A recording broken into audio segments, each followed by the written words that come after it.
పారిజాత పువ్వులు కింద పడ్డవే ఎందుకు తీసుకోవాలి? పారిజాత చెట్ల నుంచి కింద పడినప్పుడే పువ్వులు తీసుకోవాలి.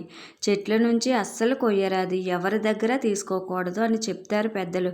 సాధారణంగా దేవుడికి పూజకు చేసిన పూలు నేలరాలినవి మనం తీసుకోము. చెట్టు నుంచి కోసిన కొనివచ్చిన పూలనే భగవంతునికి నివేదన ఇస్తాము. పారిజాత పువ్వు ఎప్పుడూ చెట్ల నుంచి కొయ్యరాదు.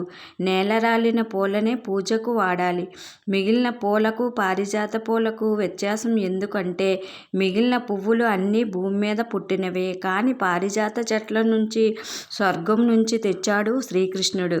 అందుకే ఆ దేవతా వృక్షం నుంచి వచ్చే పూలను భూమి మీద పడినప్పుడు భూమికి సొంతం. అప్పుడే మనము తీసుకోవాలి. పారిజాత వృక్షం కింద ఆవు పేడతో కల్లాపు చల్లాలి. అప్పుడే నేలరాలిన పూలను ఏరుకోవాలి అని పెద్దలు చెప్తారు. పువ్వులు ఎవరికి ఇవ్వరాదు, మీ పూజా ఫలం వెళ్ళిపోతుందని